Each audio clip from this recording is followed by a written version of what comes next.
Hey everyone, it's Rachel Alvarado. I have a really fun and easy light up card to share with you today that features the One Lights from Pear Blossom Press. Now I have the 5-pack here, but MFT also currently offers this set in a 2-pack or a 3-pack. They also offer the Easy Lights as well as the Halo Lights. Now these lights are really simple to use. You just have to pull it apart, take out the battery, and slide it into the back. Now once the battery is slid in, the light should light up. This light is really simple. It's made up of only a few components. You have a small button and then a little light bulb. When you push the button, the light will light up. It's as easy as that.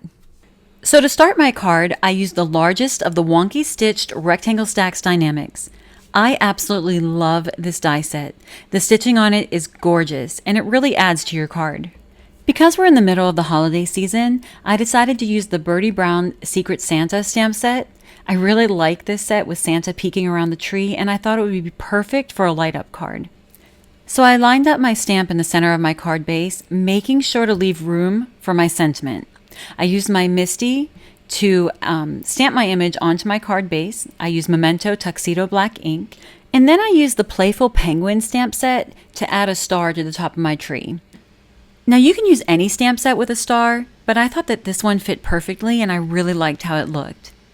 After I stamped my star, I went ahead and found a sentiment. I wanted to find one that would fit perfectly with a light up card, and I chose this one from the Secret Santa stamp set. One thing that I forgot to mention, I used some Nina Solar White 110-pound cardstock for my card base.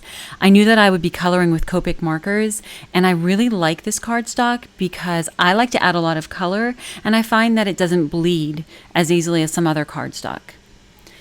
So here's where we're going to do the light up, right here where the star is.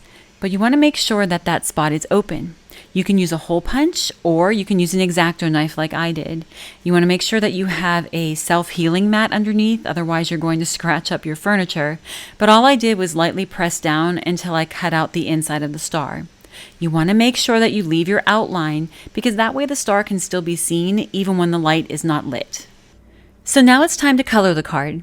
Like I mentioned before, I used Copic markers, and I went ahead and added a list for you to see the colors that I used.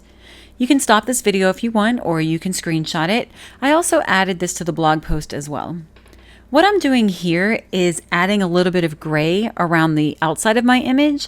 I like doing this when I do one-layer cards because it really helps the images to pop.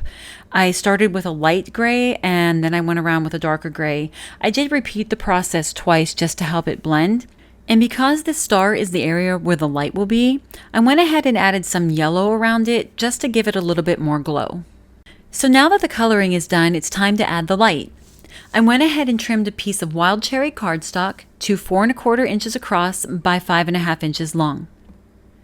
So what you're going to do now is line up your light with the opening behind the star. You want to make sure that that little light bulb lines up perfectly in the opening. That way, when you push the button of the light, the entire star lights up. So to set this up, I went ahead and placed my colored image on top of my card base. I grabbed a pencil and then lightly marked exactly where the center of the star would be. So you can see there's a nice little dot here. And what I did next was add a little bit of double-sided adhesive to the back of my light. You can use glue if you want, just anything that would make sure that it sticks onto your base. Next, you want to make sure that you line that little light bulb up exactly on the center of that dot. And all I had to do was press down, and because I had the adhesive on the back of my light, the light stayed put.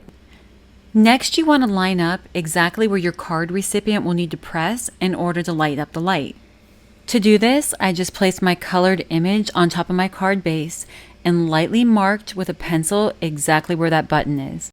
And because you will be erasing that mark, you want to make sure that the mark is not very dark and also make sure to use pencil and not pen.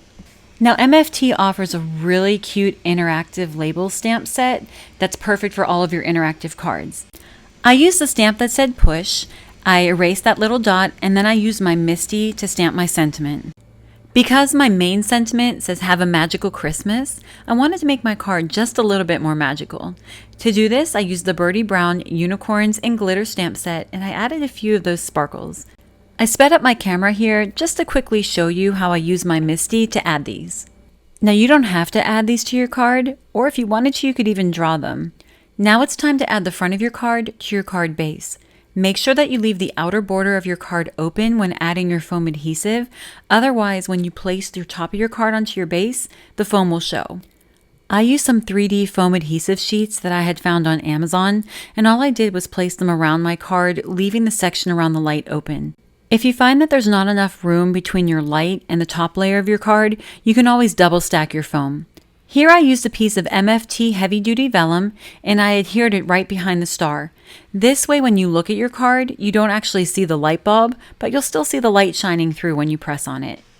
So next I laid the top layer of my card onto my base layer, making sure that my star lined up perfectly with my light bulb.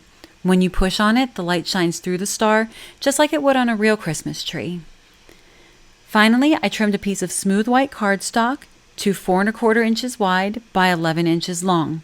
I scored this at 5½ inches to make a top folding A2 sized card base.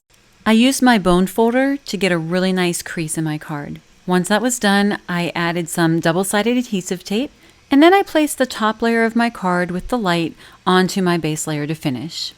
And now it's done. This is a really fun interactive card. I love how it looks, and it's pretty simple to do. The one lights are so easy to use. I really hope that you'll give them a try. Thanks so much for stopping by, and I will see you next time.